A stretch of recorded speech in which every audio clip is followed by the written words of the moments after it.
আজকে আমাদের সাংবাদিক সম্মেলন, দুটি যৌথ মঞ্চের সাংবাদিক সম্মেলন, joint action rehabilitation committee JRC এবং জয়েন্ট অ্যাকশন কমিটি JSCC নেতৃবৃন্দ আমাদের সামনে উপস্থিত আছেন।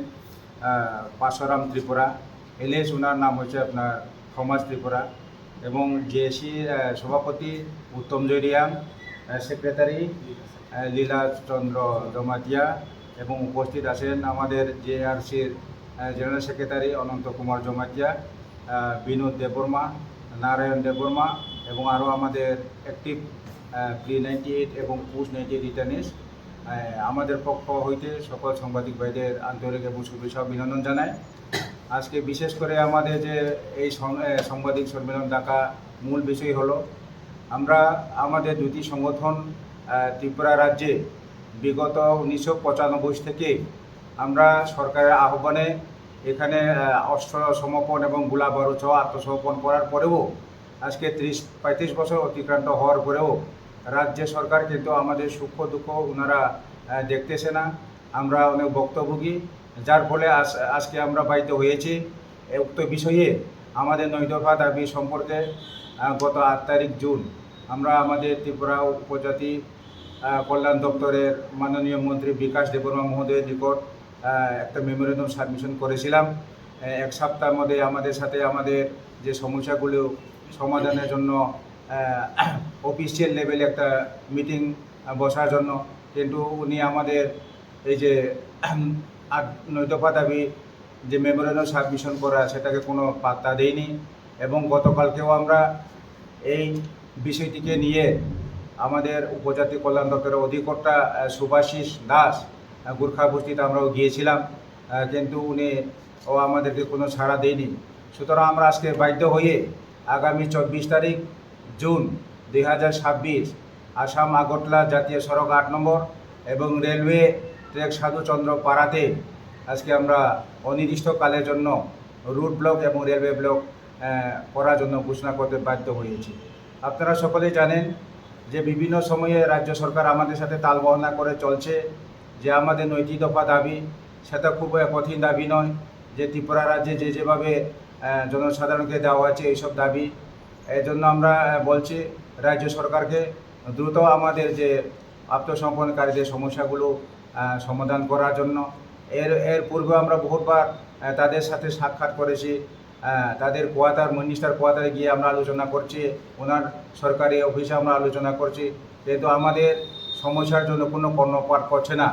যার ফলে সরকারের আমলা এবং সরকার মহোদয় তাদের গাফিলতির কারণে আজকে আমরা ত্রিপুরা রাজ্যে এই যে 2টি সংগঠন বুড়ি সংগঠন একত্রিত হয়ে আজকে আমরা অনির্দিষ্টকালের জন্য রেলওয়ে এবং ন্যাশনাল হাইওয়ে রুট ব্লক করার জন্য আমরা ঘোষণা করতে যাচ্ছি। এর জন্য আমাদের এখানে সারা ত্রিপুরা যে বৃহত্তম সংগঠন, আমরা একসময় আমাদের ADTF, NLFT, BNCT, TTYF এবং TTYF এই ধরনের সংগঠন আছে। একসময় ত্রিপুরা যে এমন পরিস্থিতি ছিল, ত্রিপুরা যে শান্তি বজিয়ে রাখার জন্য আজকে এই আত্মসমর্পণকারীদেরকে আহ্বান করা হয়েছে সরকার তরফ থেকে, সেই আহ্বানকে আমরা সাড়া দিয়ে আজকে আমরা বিভিন্ন সেন্ট্রাল ফোর্সেস, বিশেষ করে CRPF, আসাম রাইফেল, TSR এবং বিধায়কের নিকট SDM, BDO বিভিন্ন জায়গাতে 1 জন করে 2 জন করে 10 জন এবং দলগতভাবে আমরা কিন্তু অস্ত্রসহ সমর্পণ করেছিলাম। করার পরেও কিন্তু আমাদের জন্য কোনো প্যাকেজ ঘোষণা করা হয়নি, যার কারণে আমরা জায়গা জমিন থেকে আরম্ভ করে আমাদের ছেলে মেয়ে শিক্ষা থেকে বিভিন্ন থেকে আমরা আজকে বঞ্চিত। যার কারণে আমরা বর্তমানে আমাদের ত্রিপুরা যে মুখ্যমন্ত্রী ওনাকে আমরা আবেদন করি আমাদের 9 দফা দাবি যে কোনো প্রকারে সেটা ফুলফিলমেন্ট করা হয়, অন্যথায় আগামী 24 তারিখ 2026 জুনের 2026 আমরা ন্যাশনাল হাইওয়ে এবং রেলওয়ে রাস্তা অবরোধ করতে বাধ্য হব। এই অবরোধ হলে আমরা জানি সকল অংশের মানুষ, সাধারণ জনগণ থেকে শিক্ষক কর্মচারী থেকে আরম্ভ করে ছাত্র, রোগী বিভিন্ন সমস্যার সৃষ্টি হয়। কিন্তু সরকার আমরা যখন আমাদের দাবি দাওয়াকে নিয়ে যখন আমরা মেমোরেন্ডাম সাবমিট করি, কিন্তু ওনারা কোনো কর্ণপাতে করছে না, আমাদের দুঃখ সুখ প্রতি কোনো সহানুভূতি নেই।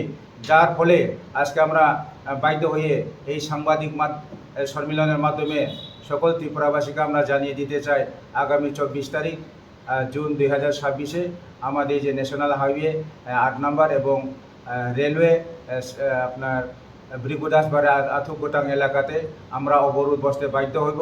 আমাদের সারা ত্রিপুরা রাজ্যে বৃহত্তর দুইটি সংগঠনের অনেক আত্মসমর্পণকারী রয়েছে এবং যার মধ্যে কিছু আমাদের আত্মসমর্পণকারী বিভিন্ন শারীরিক অসুস্থ হয়ে মারা গিয়েছেন।